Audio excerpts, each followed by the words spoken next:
Ain't you sick of giving me your money? Oh, ish. Oh. I know he didn't do it, baby. Whoa. Where you going? No, I'm about to go make these drop offs.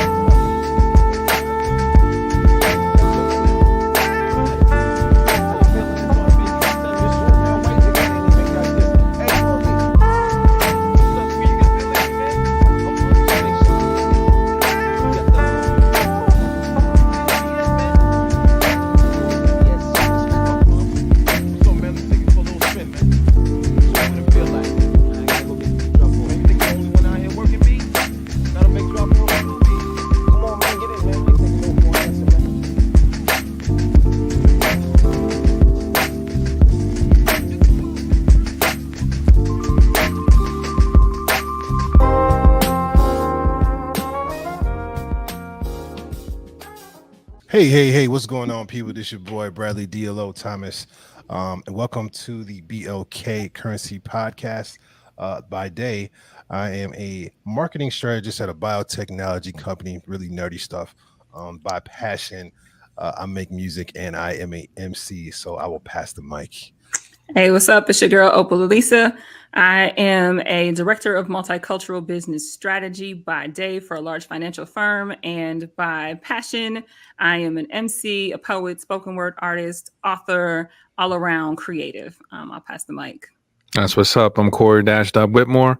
By day and by night, I'm at Media 22, Studio 22, Radio 22. And I just dropped this jewel on Snapchat like yesterday. Yo, my album's coming out. Woo, woo. 2026. 2026. Nice.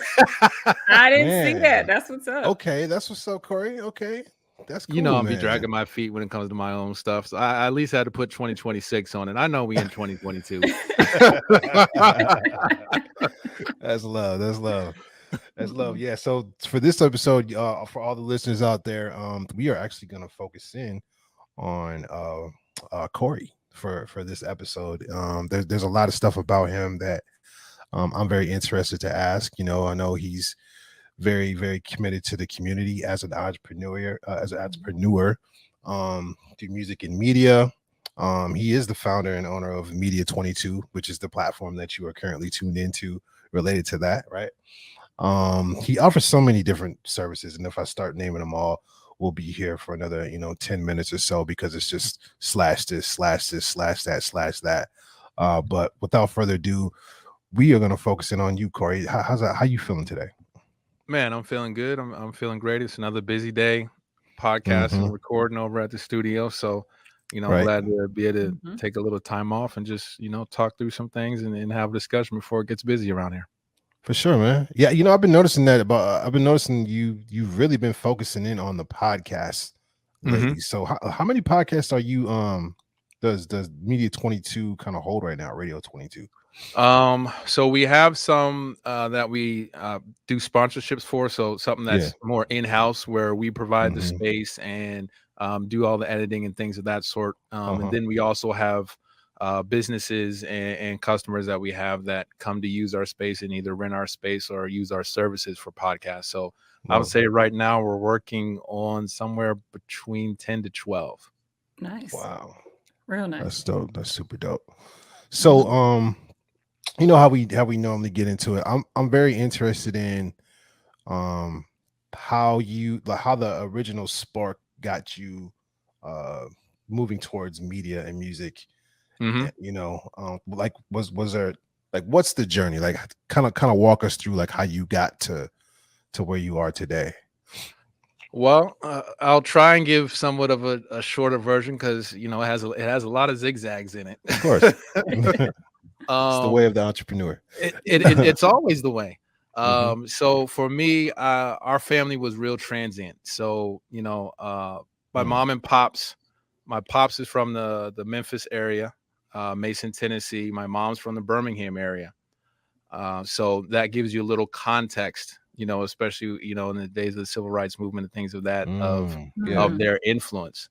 But my dad worked in government as a U.S. conservationist, USDA. So the thing with my pops is driven much like me, and was always getting new opportunities and advancing in different ways within the USDA. So, you know, he would get new positions and we would move. So I was born. I'm a PA product, Harrisburg, PA, capital city, home of LaShawn McCoy. Bishop McDevitt's, my brother and sister went there. But we moved from there. I moved to Maine, of all places, if people know where Maine is. Yeah, wow, that's crazy. Right. Like, so, I know there's not that much diversity in Maine. Yeah. No, there really isn't. Right. I was about to ask you, isn't. like, you was like the only brother there, right? Like, you know what I'm saying? Like, yeah. I just recently looked up the demographics for some reason because I was retracing places I had been. I think their African American population was like 1.67%. Yep. Sounds about right. So myself, I was the only person of color in my school, and I'm pretty sure it's the same for my brother and sister. And we were there for 6 years. We were there, Brewer, Maine. From there, we moved to Champaign, Illinois, home of the Illini. I know I'm gonna get some hate from the Badgers on that, but yeah, I went to a bunch of Illini functions. Went from there to Gaithersburg, Maryland, which is outside of the DC area. Okay. And was there for a little bit. And from there moved to Madison, Wisconsin. Some people don't know I was actually here for 3 years of high school. That's right. That's right. Really? Before I went to Marquette University and I was in Milwaukee, and I was there for 16 years. And then I relocated from Milwaukee back here about, I think now, like 6 years ago. When did you graduate from high school? 98. Why are you dating me on the on the podcast? Y'all didn't cover that in the pregame. Hey, we going deep, man. We going deep with you, man. Yeah. You can cover that, but yeah, it's the places and we'll get into it. The places I've been have had a heavy influence on my perception and how I interact with folks and how I view things, because I was slingshotted between diversity, non-diversity. Yeah, you were. Now, being in a place where it's like, oh man, people look like me or fit in, and then a place where there's no diversity, where it's like, okay, I got to figure this out. How do I navigate this? Because I don't have any examples or anybody to really guide me through this. And that has manifested itself a lot in my business and just how I interact with folks in general. But yeah, I've moved around a lot. Where the media thing came from, I'm gonna be honest, I'm a late bloomer. Music, I didn't really get the music bug until college. I did not play an instrument. I didn't play in the band. I didn't know anybody making beats. I wasn't around any per se rappers. And my roommate from California had this beat program or whatever called EJ. And I was like, what's this or whatever? And he's like, oh yeah, it's just a beat program I play around with. It's mainly loops, but you get to like formulate and sequence all the loops and things in there. I was like, oh, this is kind of cool. I was like, okay, yeah, let me, I like this. And then I went and did something, I think it was called Mixman or something, which was like a DJ production / hybrid. And before I knew it, I was like 100 beats in, 200 beats in. I was putting them on disc because you could burn disc. Yeah, right. Yeah. That was the era of that. Oh, yeah, you got a big old stack of 100. Right. I'm like, oh man, I get to play my own beats. So I'm in somebody's car. I'm like, yeah, pop in the disc or whatever. These are my beats. And so I'm doing that in college. And then as I'm going to school and I'm working, I start to bump into people that's like, oh, yo, I rap, I do this. Like, do you record? And I'm like, nah, but maybe I could figure it out. So, I did a little research and I was like, oh yeah, I could, let me go over here and buy this little 8-track, digital recorder. And then I got a little mic, and it was the first setup was crazy. Like I tried to do the, how you see all in the studios and the mic's hanging down and it looks all cool and you got all this. So man, I had like this hanger or something that I put into the ceiling, and I had the mic come down off the hanger so you could get that vibe in the field. And have monitors. So I was plugged into, like, I guess you could call it kind of, it's not a boom box, but the little stereo with the box speakers and stuff like that. And I had it plugged in there. I was like, oh yeah, we got it. So, I produced a short little, I think it was a 4 or 5 track before it was EP. I guess you could still just call it an album. At that time for my guy, Mr. G. I used to work with him over at Mitchell Airport. And we got the cover art together and we start pushing it. And it was like, yeah, we should be doing more of this. I know so and so. I know so and so. Oh, okay. And I just started working with artists in that way. Before I left school, I got an internship on the north side with this dude named Busy. And he just knew a bunch of MCs from around the block, a couple of producers. He's like, I need somebody to come in and organize this. I need somebody to get the artists right. I want to do the business. Let me set up events. He was from Memphis. Let me talk to my folks in Memphis and the music down there. Let's see if we can get popping. Yeah. But I didn't have a whole lot of experience. Bro brought me in. He came to Marquette and was looking for folks.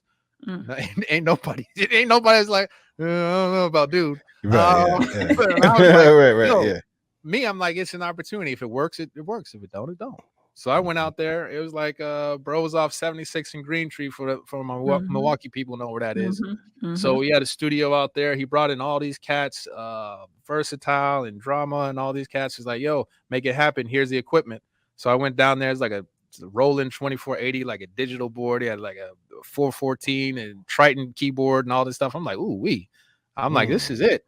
But I didn't know how to run any of it. All I knew was the 8-track, and I can hang my mic from the hanger. We're gonna get it in the bedroom. And I'm gonna plug into my stereo, and it sounds dope.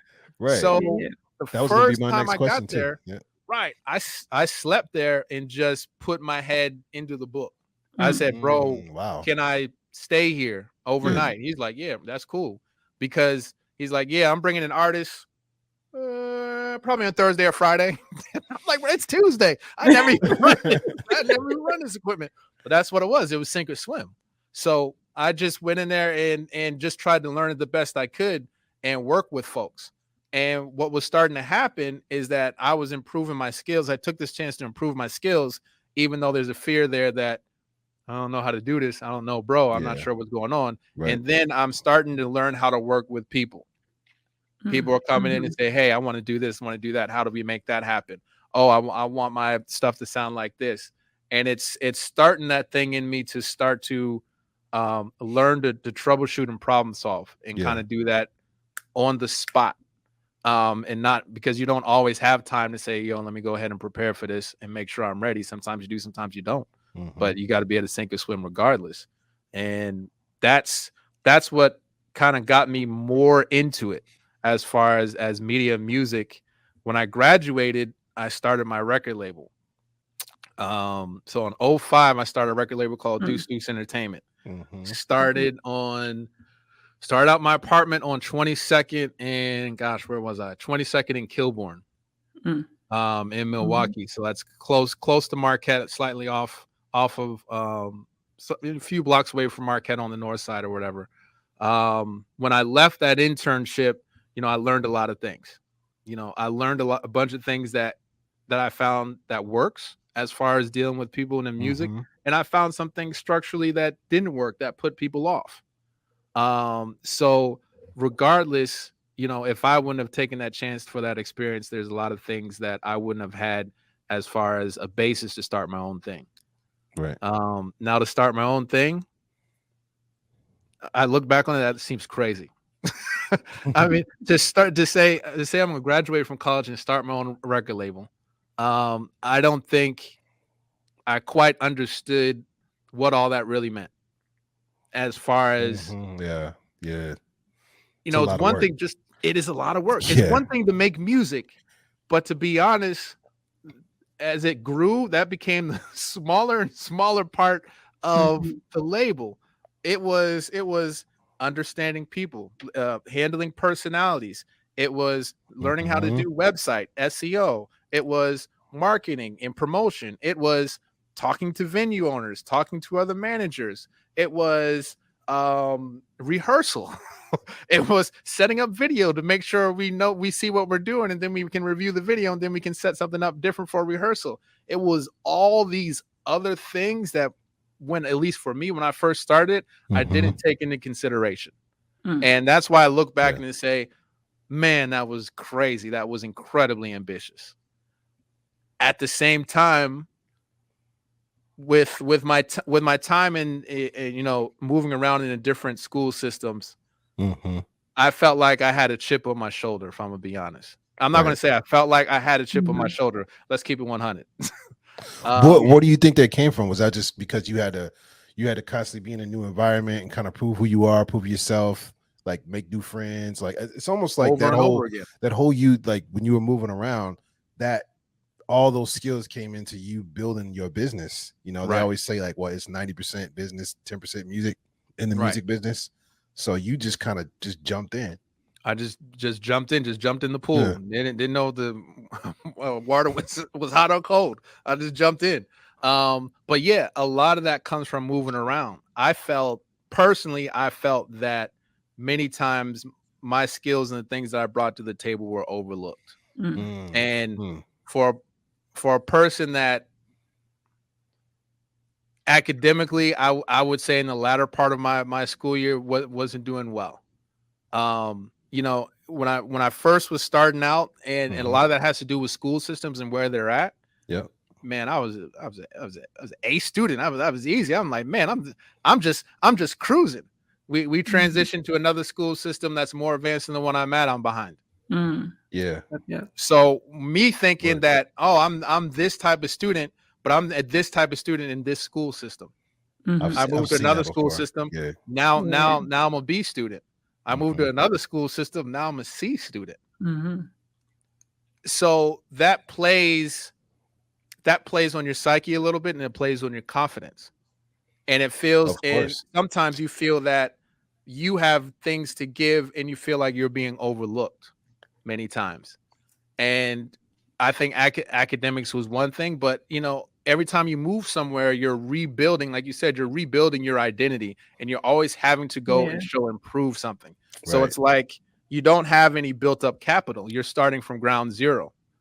And when you keep doing that over and over again, sometimes no matter what situation you're in, whether they believe in you or not, you feel that you have to go out of your way to prove it. I'm, you know, I ain't going to do the math for y'all, but I still feel that way right now. And no matter what situation is, you could praise me for 2 weeks, and I'm gonna figure out something that I'm like, you know what, this could be better, because that's that condition. I went to 3 high schools in 2 years. I went to 2 different high schools my freshman year, and then went to a different high school my sophomore year. So it's start and rebuild, and try to formulate an identity. And that's always lent itself, whether I've had a job or whether I'm in business as I am now, where this is it. This is the end all be all. So I've always had that mentality. The pros about that, it's motivating. It continues to keep me motivated, because I'm always critical or analyzing the things that I'm doing and figuring out a way to get better almost every single day. And that's like that's like a real, you know, that's like a real sign of greatness too.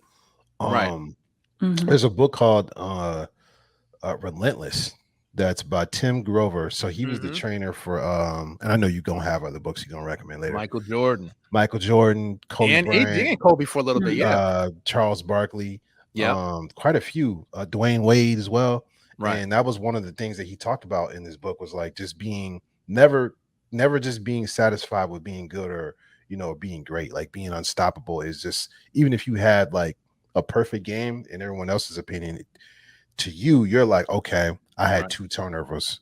That's not perfect. I got to go back in the gym and work on something. So that's what, when you started talking about like how you feel like you just never to the pinnacle, and you're always like, there's always room for improvement, it made me think about that. But for people that may be listening that have some of that in them, there's a downside though. Yeah, absolutely. How the grind of you having that mentality and working with other people can sometimes grind on them. Because when you are always sitting in a place of saying, yeah, this is good, but this can be better. Yeah, that was good, that can be better. Some people aren't able to operate in that way, meaning that they may need that time and that space to say, hey, look at what we've done. This is great. This is amazing. Let's go out and celebrate that. And to be honest, that is the far healthier way of living. And someone has recommended that I need to do more of that. I still to this day have not been able to find a way to celebrate a win. Every win is for me creates a new level for the next thing to improve upon. So when someone says, hey, look what we did, we accomplished this and put these things together, and everyone's in celebratory mode, I'm like, okay, now we've reached this level. Now, how do we take this level and go to the next level? And that's also what, you know, if I'm to admit, will kind of run my batteries down. Yeah. It's almost like a point guard with basketball. They say point guards have to learn pace. You can't go 110 the entire time. Yeah. You have to know at which points of the game in which you need to push it, which points of the game we need to pull back. It's all about flow. It's about rhythm, and it's about balance. And I still, to this day, struggle a little bit with that balance. So what you're telling us is basically we have to trick you to take you out, go kick it and relax. You're like, look, Corey, look, just meet me right here. We're gonna go to the studio. I want you to meet this person. And it's like gonna be, I want you to meet Jameson, or I want you, I want you to go out. We about to go out to just go kick it and have fun. So right, you would. I mean, you know, I won't say a name, but I was setting up equipment for somebody for an event a few weeks ago. And they're like, yeah, oh, you want to come through and hang out at the event? I'm like, yeah, I would like to, but you know, I got some other things to do. You know, I just got other things to do. So instead of sitting there and either hanging out for a little bit because I just finished setting up and the event was going to start, or coming to the event early, I go back to the studio at like 7 and then show back up at the event at 2:30 to take my stuff down, and just do work the whole time. Now, could I have easily given up an hour to 30 minutes? And if you watching this, bro, yo, it ain't personal. Like, I could have, but my mind said, well, man, I got this window. Let's see how much I can get done. Yeah. And it is that balance for sure that you spoke about, because I would say, at work and in passion, I'm a person who definitely points out and celebrates the wins, because naturally I have that tendency to rewind, pick apart, find the place I stuttered, the thing I hated, and go try to make it better.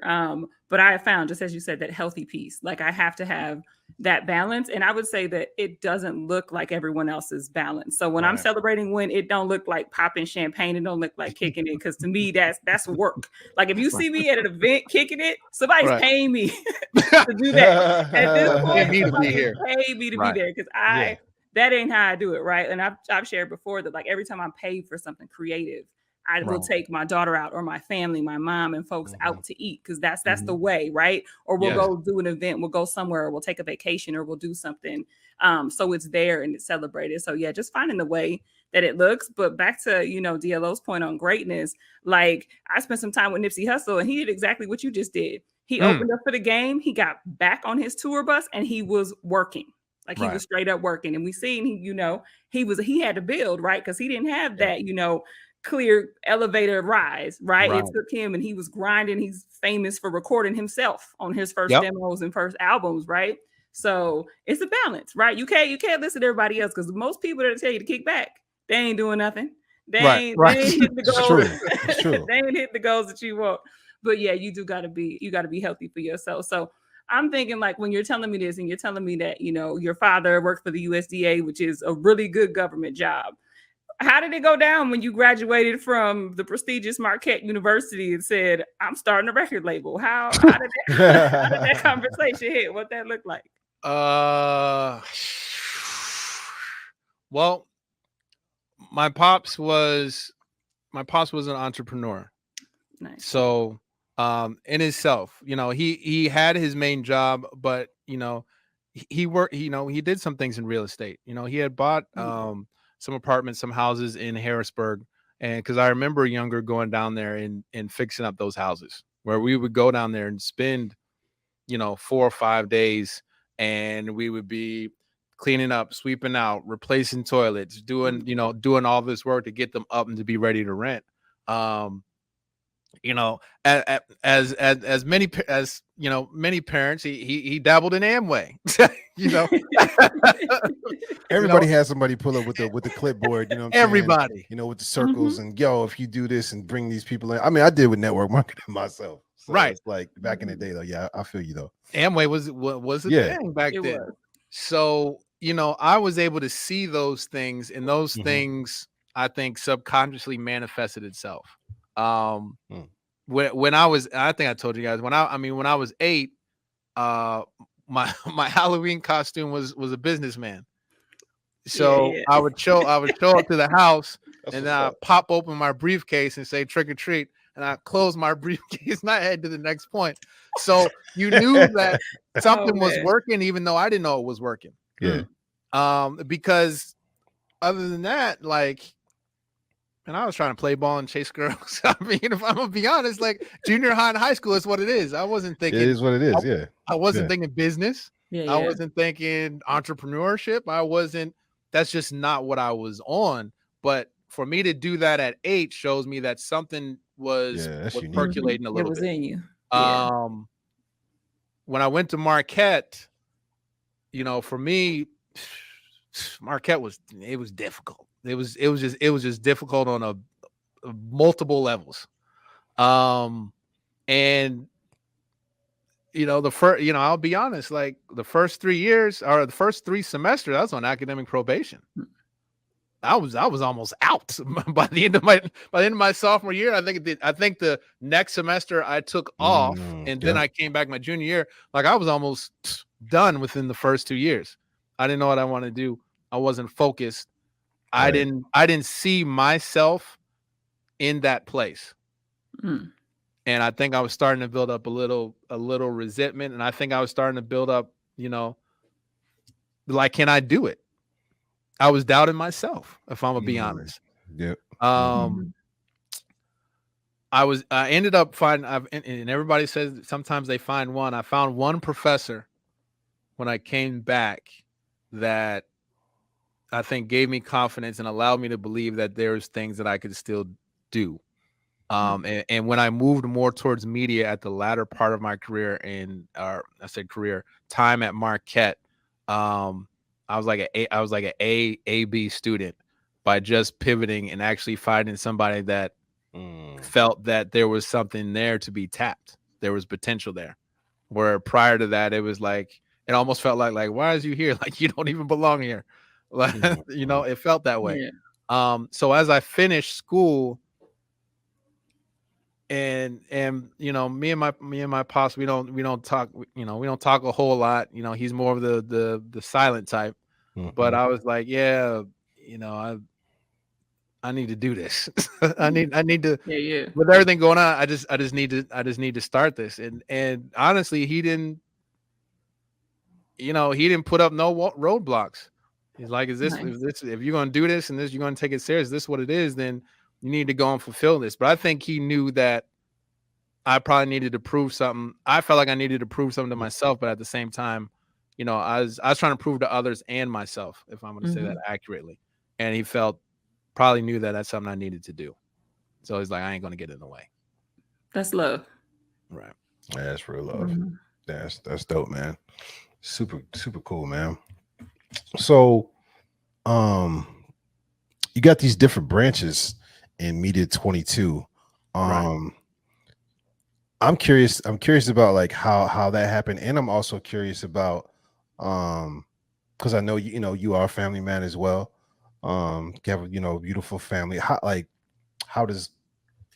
do you balance that? Like, are there any tips that you would tell people like who have the entrepreneurial spirit and have the drive and the motivation, internally to do these different things and build up these companies and brands? Right. Are there any tips that you could give them, like on how to, balance that out the best way that you can? Because it's never going to be all the way one way, especially if you're trying to build something, like you're doing. So I guess kind of a 2-part question. Right. So let me address the first one with the balance, and the second one was, so I can keep that in the back of my head. The second question, I think I asked you about like the different, like how are you managing the different branches and the different brands within your the main business, the top one. That's what's up. All right. So this is something I would say to all my artists back in the Deuce days. I would say, if your home ain't right, then this ain't going to be right. If you ain't handling what's going on at home, you for sure can't show up and do this, because those things are always going to be pulling at you. And we had some interesting things occur sometimes on the road when things ain't handled at home, where people Yeah. pop up and disrupt shows or pull you by the ear before you're about to go on stage and things of that sort because something isn't right. Right. To build anything and really to really invest time into something outside of what may be your normal 9 to 5, your partner in crime, whoever that is essential, meaning that they have to be able to allow you to have the time to be you, yes, and to grow and explore where it is you're trying to go. Because many times in entrepreneurship, we know it's not a straight line. So it's not like I'm trying to do this and then you're just allowing me to do this. No, sometimes you're going way around the bend and you're coming back to it, but that's just not the direction. And if you don't have somebody that's with you that has an understanding of that, how important that is to you, and is willing to give you the space and the growth to be able to make the mistakes, because mistakes will happen, it's just not going to come together for you. There's been a lot of artists that I've talked to. I'm like, you may love this, but your situation is not allowing you to do this. Yeah. So you have to rectify this in some way, saying that, I'm dead in that situation and I'm going to follow this, or you're right, I got to remove myself from here and be into this situation. Personally, I've been blessed to have a wife that has been able to give me the space, to trip and fall on my face, to be honest. And I say that because it has not been smooth, to say the least, just to put it lightly.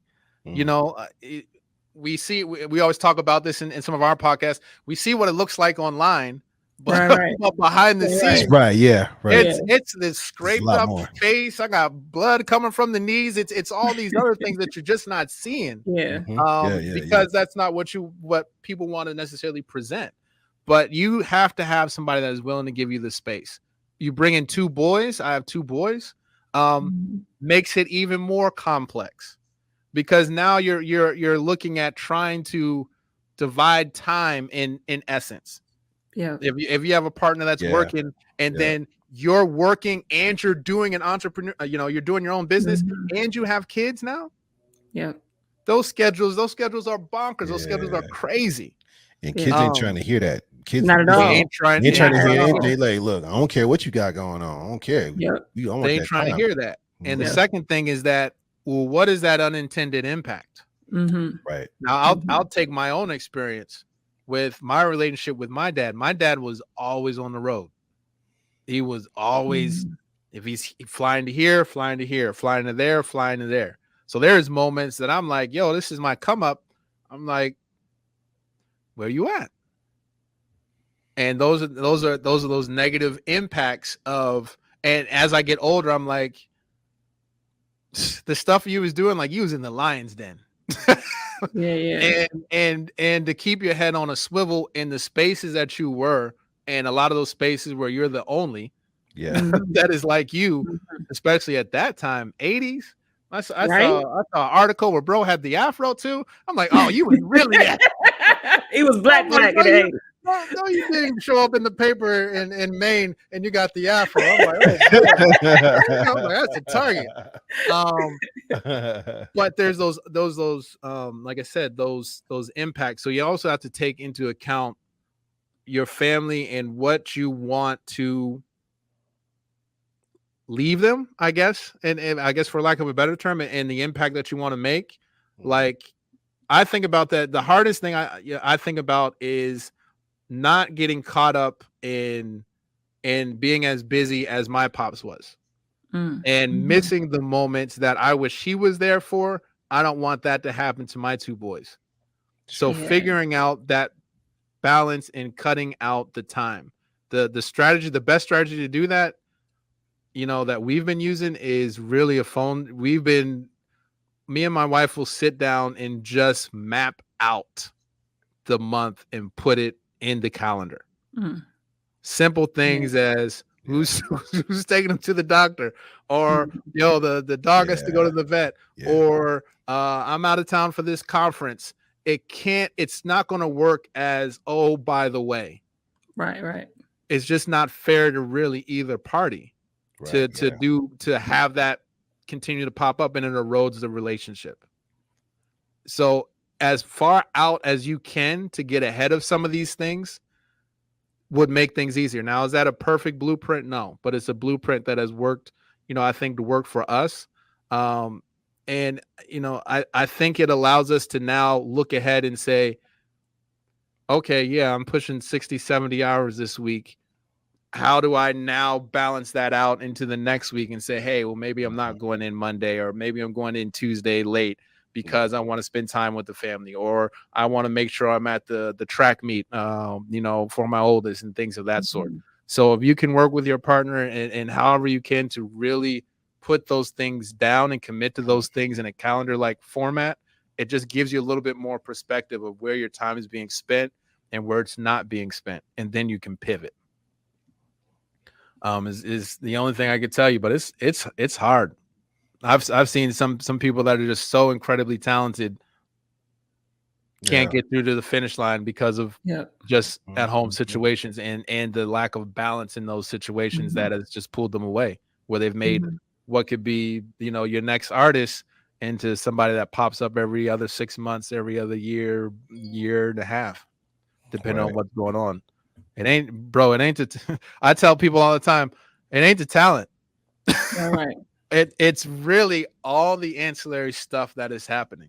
I found crazy talented people, through the roof talented people. But when I first started off, I'd be like, yeah, oh man, we got to get the most talented. And then it's like, no, we have to actually interview people. See, like for a while, we were like, me and my guy MJ, we're saying like, we may have to like interview artists because to see if we can pick up on some of these red flags, because it's really about how hard you work, your dedication to it and your willingness to put in the time. And then are you in a space where you can actually get this done? Because of what we're asking you to do, can you actually do it? And that would eliminate like 70-75%. And it honestly saved us some time when we started implementing that. It's just saying, oh, bro's super talented, let's bring bro in. Nah, we got to figure out everything. Talk else. to him, We got to figure out all that other stuff because it manifests itself in different ways. And we found out we'll be on the road at a show and it'll manifest itself then. Or we're about to leave Milwaukee to go to a show and it's like, oh, bro, I can't go. What do you mean you can't go? Show mix already done, bro. Yeah. I was like, what do you mean you can't, bro? Like this ain't, no, we ain't redoing the show mix like this. No, we ain't, things of that sort. So, I mean, planning is the best I could tell you. The phone can be a tool to do that. Cool. I know that was long-winded. I'll try to make this one shorter with the branches. Yeah. Media 22. Started 2017, has three main branches. Studio 22, which is of course our recording, mixing, and mastering that we do here for anything from music and audiobooks and podcast stuff and things like that. Radio 22, digital radio station, mainly old school hip hop, R&B, a little bit of reggaeton, and of course local artists that we put on there with Who's Next and Keep It Local. The DJ services is the thing that's less advertised, but was actually a mainstay before Radio 22. When I first started Media 22, it was the studio in the basement. For those that remember the basement, shout out to Kilo. Kilo just performed at Mad Lit. I think hers was one of the first mixtapes I recorded in that basement when I first started Media 22. Yeah. So the DJ, the studio stuff were really the first things. What's crazy is that, for most people that know, I'm not a DJ by trade or necessarily with, years and years of experience. What happened was when I closed Deuce Entertainment in 2014, we had all of our own PA and live performance equipment. Nice. So because when we moved around, especially in state, we were going to places that didn't have setups. Yeah, we got a place, a bar and a stage, but we don't have anything. And I'm like, okay, we can't have this eliminate us from trying to take some of these opportunities to make money. So we invest in our own PA system. so that wherever we went, we could offset if they didn't have anything, or accent if they did have something. So when I still had all that equipment, I'm like, what's the best way I can start to use this equipment? Somebody asked me, can I do a wedding? And I was like, what are you looking for? Like, what type of music are you looking for? I'm like, I ain't never done a wedding before. And it's like, oh yeah, we could do this during the dinner, and then do this, and then maybe do this at the end. I'm like, okay. I'm like, there's similarities.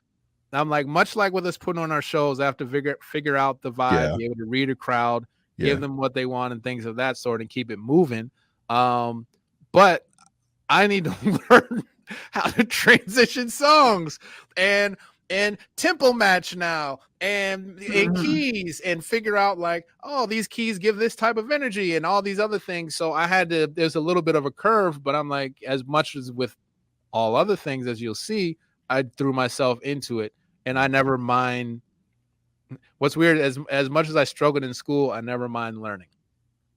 Like I enjoy researching, and I over research stuff, to be honest, for the most part. But I didn't mind saying like, okay, this is a challenge, so I need to acquire this skill. One, I have the equipment to do it with as many people I know. If I put my name out there, I can probably pick up a few of these, a year or in the summer or whatever, and be able to have a different revenue stream.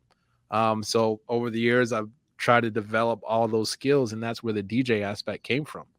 So yeah, DJ, studio, radio, and then the last thing really is the podcast. That with any business, you got to be able to be flexible to pivot and be able to read where things are going. Sure. True. What are we in July? So what, a year ago, I don't think we had it, but that's okay. Man. It's That's like sad. that now, man. That's bad. August. So I would say in August, we either had 0 video podcasts or maybe 1, because we were in our old space. So for me, for us to ramp up to 10 to 12 is being in the pandemic, having stuff closed down. I mean, I can't DJ. That's not a revenue stream. In a pandemic, for the most part. I did a few virtual, but that one was all the way cut off. Radio, what happened to yes, advertising, marketing is a part of the revenue stream, but what was driving that was us being out and active. When we were doing like the R&B shows, we were doing some of the hip hop shows. When we were out and being seen and having people see us to build that familiarity, that dried up as well. So it's like, okay, studios closed for 3 to 4 months with COVID. At that time, we weren't bringing nobody in. And then the other 2 revenue streams are basically flatlined. So it's like, okay, how do we pivot? And then 2, moving forward, is this a trend or is this something temporary? Right. Podcast, when we start looking at it, is like, this seems to be the trend, but not only the audio aspect, but the video aspect. Yeah, people want to see. Because with radio, as I was trying to convince folks until I was, maroon in the face. I almost said blue in the face, maroon in the face or something. Like, radio is way more visuals, way more visual. We need to add a visual component to this, whether it's something in studio, out of studio, da-da-da. And some people heard that and some people didn't. But I knew I was going to apply it to my business because I knew that's the visual is everything. The visual right now is king. Doesn't mean that people don't listen. I mean, I listen to things audio wise all the time, but you can provide a visual. There's just so many more places where it's digestible, especially when you talk about social media. So I felt like that we had to get into that component. The podcast thing really birthed out of the pandemic and us in a short period of time, learning, researching as much as we can to be in a place to offer what we think is top quality product for not only people that are affiliated with Radio 22, but for other people that are looking to just get our services. So that's kind of where that came from. A year ago, if we would have had this conversation, podcast wouldn't even been a part of it. Got you. Yeah, that's huge. And also, like, how I look at it too is like also influencing that trend. Like within our city, when I think about a year ago, how many people were involved in podcasts from our city versus right now. So in my mind, not only are you providing that platform, but you're also influencing that trend because people see things and they're like, oh, I have something that I'm an expert on, or that I could talk about, or that I have flow with, or that I have connections with. And it's not even just people, artists, and personality. Like, I'm seeing you influence organizations, entire businesses into saying that, and you're involved with some of them. We need a podcast because people do want to absorb it in that way. And you're right about the video too, because like, I listen to podcasts. I'm a big listener because I'll put it on while I'm cleaning up, getting ready, doing stuff. But when I'm discovering someone new, I want to go see them. Like, I don't want to just hear them, take their word for it. I'm a researcher at that point. Let me see you. Okay, let me check that vibe. Then let me go Google you a little bit, because before I listen to you, I'm gonna I'm gonna need to see some. I'm gonna need to feel some credentials about that. So yeah, that's having that vision that you had, I think, is huge. To have been able to, have the footprint you have. So knowing that you need help with celebrating wins, I would say just kind of sit back on that.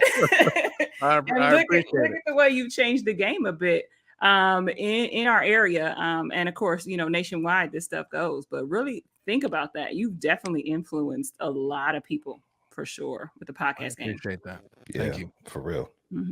And keeping the radio too. Yeah. Like, people like to think that radio is dying, but like, we have to do research for work. Like, advertising on radio is not dead. It is not gone. And in some demographics, it is huge. It's bigger than anything else. So I love that you have those different lanes. Appreciate that. Thank you. So go ahead. Oh no, go ahead, Opal. Go ahead. I was just gonna incorporate in there. I just want to know, we ask everybody what's their life philosophy, right? So I want to know yours. I'm curious about that, especially knowing you as you're a real critical thinker too. I've been in many spaces with you, right? When it's like for the community side, from the artist side. Yeah. What's your philosophy? Man, I think my philosophy's gone through a couple of different changes, to be honest. At different points in my life, I've felt like different philosophies have served me at different points in my life, so it's always kind of moved. The thing I've been holding on to, especially with the pandemic, and I mentioned this earlier before we started, is based out of this book called "The Obstacle Is the Way." But that's what I keep telling myself when there's some sort of thing that has popped up that has made everything that I'm doing hard, difficult, seemingly impossible. It's my own self-talking point to say the obstacle is the way.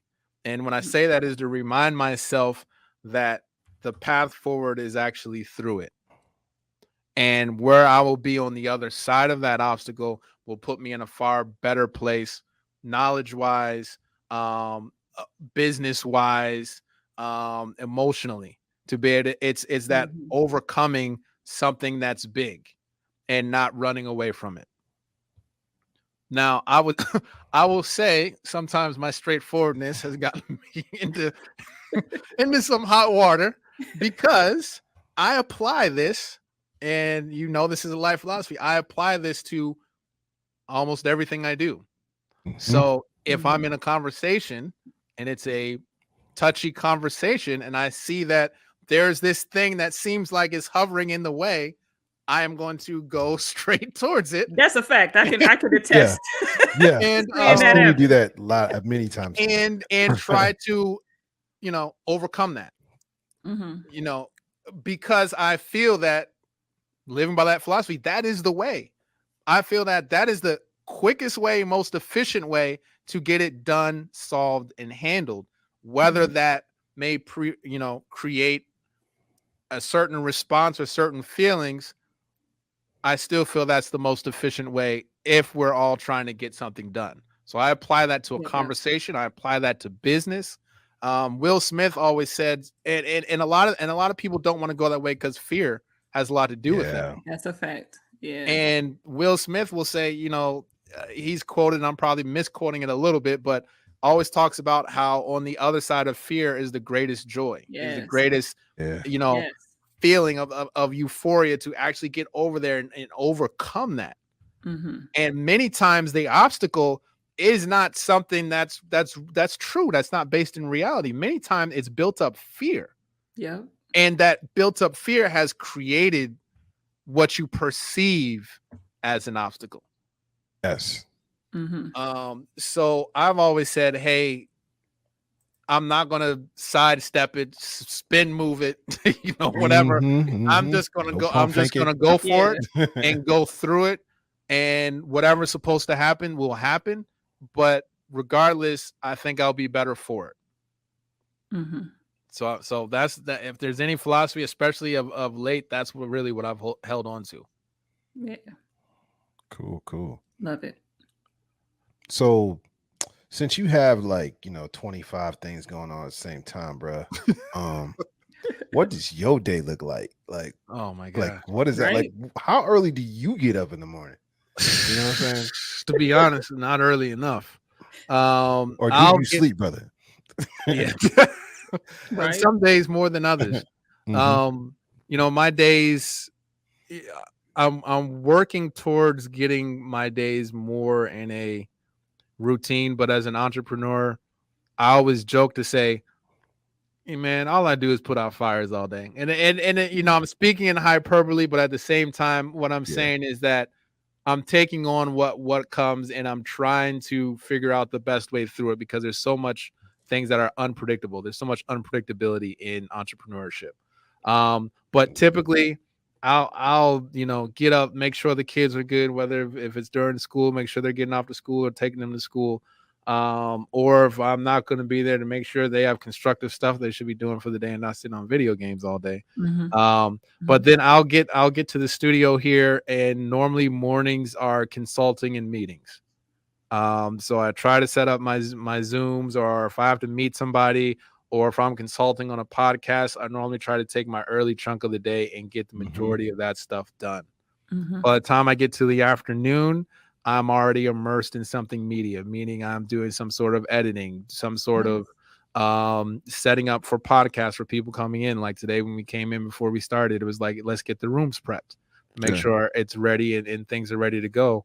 When it gets to the night, it's normally, if I'm doing prepping and things like that, is normally taking what's been done and shooting it out, or doing final edits on it, meaning that, we've gotten this podcast done, we've already done the audio on it, let's shoot it out, let's follow up to make sure they got it. Let's double back with an artist that came in that was looking for X, Y, and Z. So I'll, at the end of the day, be doing email and stuff like that, just to make sure that everybody has what they need, and that we are always in communication with folks. I think one of the biggest things in business, and especially providing services, is that feedback and communication. And to try to keep that constant, but also try to keep it clear. And sometimes sometimes you have one, sometimes not the other. Like, you're constantly talking, but it's like, so what were you saying, or what needs to be done? Or it's clear, but sometimes people need follow-ups. So, trying to make sure we have those things established in a timely manner, especially because we're helping people put out their art. And that is always going to be very personal to them. And people always want that presented in the best possible way in light as they can. We're a partner in that. So we have to treat their art as our own art. That's right. To say, hey, is this being, if this was us putting this out, do we feel confident about it? Do we feel good about it? Is that how this would have gone? Is this how this would have gone? Is this how it should be presented? And I think many times places don't take that ownership. We try our best to try and take that ownership, to make sure that, people are feeling confident and feeling good about what they're putting forward. That, that makes them happy, and that keeps them, coming back. Right. Nice. So all three of us are business owners. We've talked about this many times, multiple streams of income. You, Corey, are the only one who is a full-time entrepreneur, right? You've made that leap, taken that jump. And we always talk about on these episodes how we learn so much and apply them to real life. So are there some things from past episodes or folks who've come through that you've had to apply? Because I can only imagine that like that that's a crazy leap. Like I want to make that leap eventually. I ain't ready. But yeah, what were there some gems that had to come through that you had to like use or that helped you be able to make that leap successfully?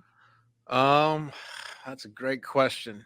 Man, if I'm gonna be honest, to be transparent with folks, it was a reluctant leap. Mm-hmm. Sure. Because leaving my previous employer as I did, that was not part of the timeline. That was far ahead of, that was not far ahead, but ahead of schedule of when I wanted to take that leap. What I've learned is that in entrepreneurship, nothing happens on schedule. Nas had a line and I can't think of it. It's something about something always on time, but right. Jay Electronica said something about it too. On time and on something about time and schedule, where it's always on time but never on schedule, or something like that. Yeah. Man, that's 110%. It's 110% right. It ain't on my schedule, but to be honest, it was time. I just didn't know. It was on time. It was on time. It wasn't your time though, but it was on time. Right. I get you. And now that I look back at it, maybe it really should have happened earlier. Oh wow. That's cool. And I dragged my feet because I was looking for something that didn't exist. Everything lining up. Well, I've got this much put away, and then they're taken care of, and then that's taken care of, and oh man, I got a list full of clients and things of that sort. I was looking for something that wasn't there, and this freezes a lot of people. It's that waiting for the perfect moment creates inaction. Yeah, and sometimes people get that way with things they put out. I got to redo this. I got to redo that. No, it's not perfect. I may be doing that, saying that my album's coming in 2026. I may be doing it right now. but that's a little bit of fear, and that's looking for that thing, that unicorn that doesn't exist. Yep. And sometimes that freezes you into inaction. And I felt like maybe why it took me so long is I was unknowingly freezing myself in inaction. And maybe this move probably could have been made 3-4 years prior. But now that I am here, the things I've had to kind of adapt and to take on, one, that philosophy right now that I had mentioned, the obstacle of the way, is everything, because it has not been smooth. I don't know if I make it look smooth or something like that. It looks smooth. Oh, I'm glad it looks smooth, but it has not. It's been rocky. There's been times of, times in the beginning where we were just scaling like crazy. I mean, these rooms were changing around in different ways, like every 3 weeks. Like you would come in and be like, well, that's not how it was set up before. I'm like, yeah, we can do this, and this is more efficient. We can do that now. And then there's been parts where there's been lulls where it's like, man, when is that rent check due? Okay, yeah, if I can book this and this, all right, yeah, we'll just get there. So to know that, to be able to adjust to that, but also I also take a lot of those so-called, what I would call L's, as the information I haven't learned yet. Because in entrepreneurship, there'll be things that'll happen and you're sitting there wondering, why is this happening? Why is this happening to me? I thought I did this, and this. Why is this not going right? And there's a couple of ways you can take that. And I don't know if this is original Tony Robbins or maybe a Jim Rohn, but it was along the lines of, things that are happening. It's not happening to you, it's happening for you. Yeah. It's to change your perspective of how you look at the things that are happening. And I've had to look at it as saying, not trying to take it personal, like, yo, why is this happening to me? I'm saying, okay, this is happening for me. Why is this happening for me? What is the lesson that is to be learned that I haven't learned yet? And for everything that's gone wrong or anything that hasn't gone quite in the way that I've wanted it to go, I've said there's a lesson to be found here.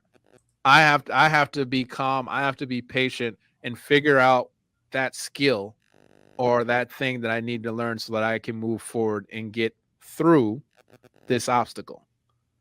And that has grounded me probably in a way more than probably anything else.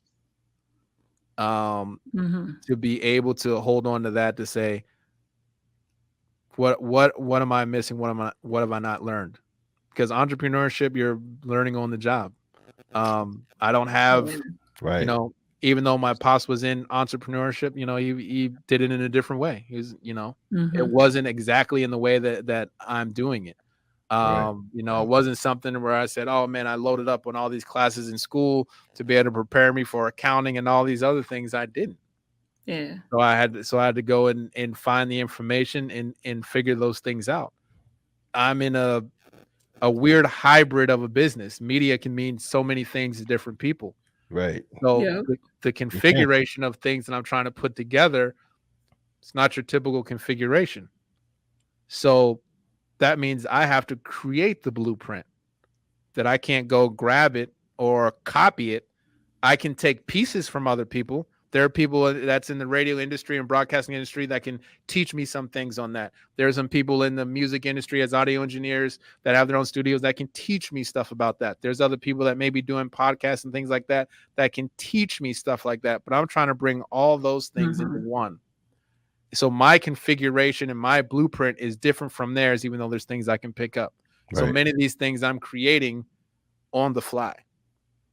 And I have a intern that I bring in here, and I always joke with him. He's like, all you ever say is like process and efficiency. You say that so many times. I think we're going to do a TikTok on it because like things that I say. And I say tragic when things aren't tragic. He's like, oh, we're going to do one where you just say your words for TikTok or whatever. But I always try to teach him that. I love it. That's gold right there, by the way. That's gold. I'd watch it. I always try to tell him that. Mr. PE now. Right. We are creating the processes and infrastructure when we create our own business.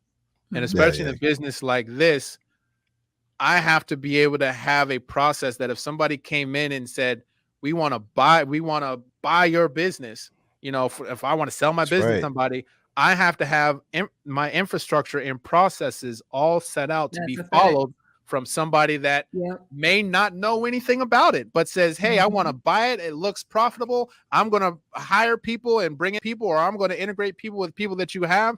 Can you come in and show me how this works? What is the process from this from A to Z? How are you making money? What are your revenue streams? How are you built? How are you going to be able to scale this in the next 5 to 10 years? You have to create all of those things. And it has to be created in an efficient way. If you're actually looking to sell this to somebody else, or if you're actually want to continue to make this profitable as technology changes, the times changes, how customers interact with technology and what they're looking for and what they need, all that stuff changes. You got to be able to pivot. So you're creating so much of this on your own. I heard about what you talking about. It makes me it reminds me of a acronym for system, right? Because you're talking about having all these processes and systems, so save yourself time, energy, and money, right? So I like the fact that you just mentioned that of this business. You're attached to it, but it's not. You see a bigger vision for it. Right. Like if someone else were to come in and be like, "Hey, here's millions of dollars. Right here it is." Like you have your business all set up for that. And I think more entrepreneurs need to think like that. And so I'm glad you mentioned that. Absolutely. It's a position of like neutrality, and I think it serves business folks in multiple ways. Like the neutrality to say, I love this business, but to be open to possibly somebody coming in and buying the business. Maybe they can take it to a place that I can, or maybe they have a different vision for it that can do these other things. you know, I should be open to that, but I don't want to sell myself short by saying, oh, this is mine. This is always just going to be mine. And I'm just going to kind of do it, you know, just do it in any way that I want. I want to do it efficiently, but I also want to make sure that it's attractive. What if BT came in and said we want to come in and see what you got, or bring you on board, or Puffy comes through and said, oh, we want to add this to Revolt or something like that. They're going to be looking for those things. I need to have those things. Right. Absolutely. And the neutrality also works. You know, we recently had an incident about just dealing with people and holding your power and in conversations and in negotiations, holding your power and being neutral, meaning that you aren't coming to the table with a predetermined outcome.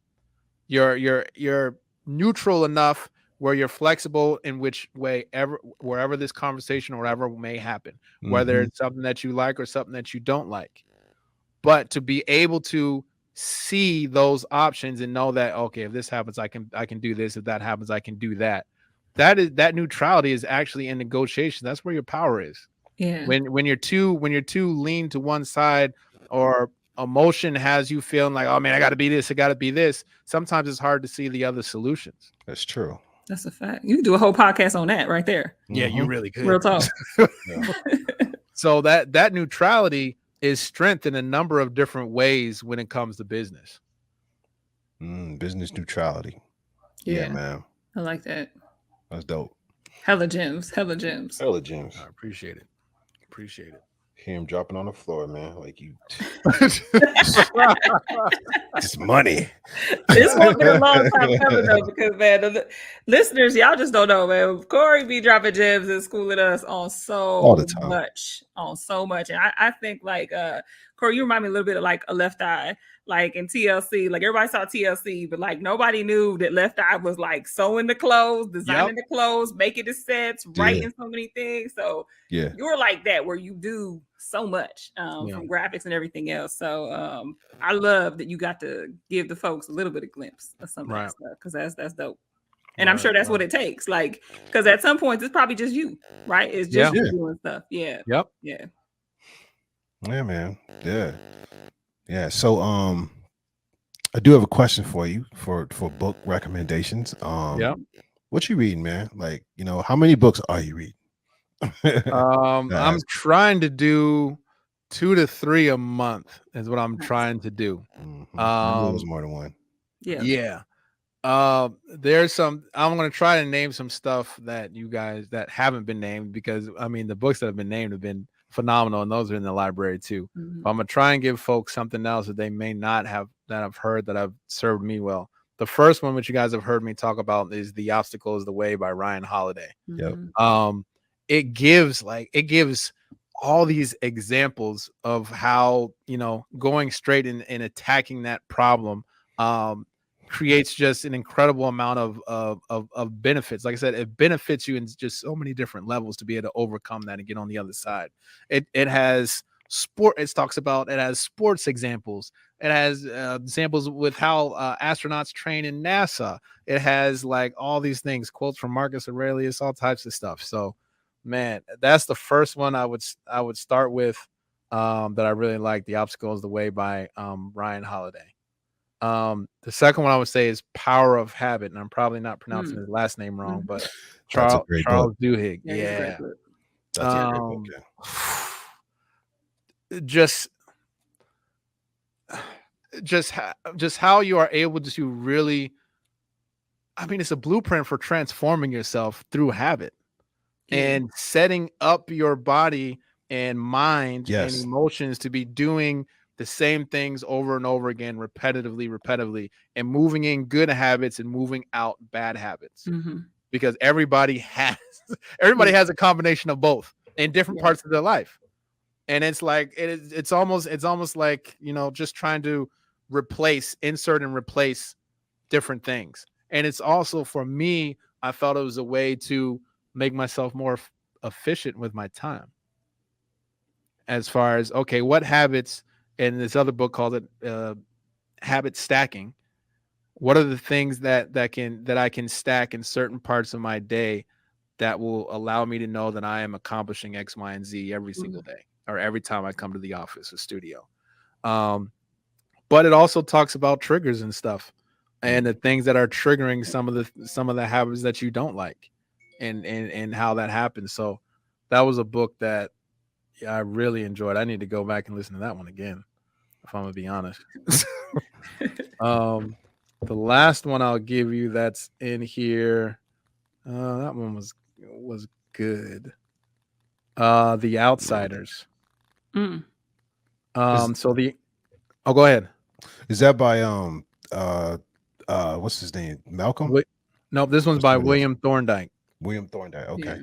So Yeah, this one was non-conventional CEOs that came into different businesses and basically how they navigated to turn around that business. For me, it was basically like a listening to someone's train of thought as they go and they problem solve something. And what I was interested in to see how these CEOs went into these big corporations from other businesses, and how they turned around what in many cases was a failing business, and their process and their innovation to do that. They say they're the outsiders because their processes are normally outside the norm. It's not your conventional process. So I just found that fascinating. I think I listened to that on the way to Detroit for a conference or something like that. They're back when we drove. And it was incredible. There's a lot of things that I was able to apply to this business as far as kind of thinking outside the box. So Nice. found it innovative. Nice. So yeah, those are the three I would recommend. Nice. I got a couple new books. About to order it as soon as we get out. Right. Go ahead and put these on the list. Yeah. Okay. Yeah, that's what's up. Yeah. Well, hey man. Well, first of all, I appreciate you creating this platform for us to have these conversations, because I feel like we've been able to share so many different perspectives related to business, related to, mental health, physical health, through this podcast and in your other podcasts as well. On the platforms are super entertaining and just like, just showing different faces and promoting positive Black images of people, you know what I'm saying, and doing what people don't think you can do. Right. So I'm very inspired by you, brother. I am. Appreciate it. So I really appreciate you in this, and letting us talk to you for a little bit when you got time. For sure. Yeah, for sure. I echo all that. Yeah, you're amazing. You're a genius and a mogul. So thank you for sharing that with us, and I echo everything that DLO said too. That's what's up. I appreciate it, man. Hey, this wouldn't be possible without Sean. Y'all the glue to this. Without y'all, there is no this. So as much as I'm bringing, I feel like y'all are bringing it too. So just know that I'm incredibly grateful and appreciative of all the time that's been invested in.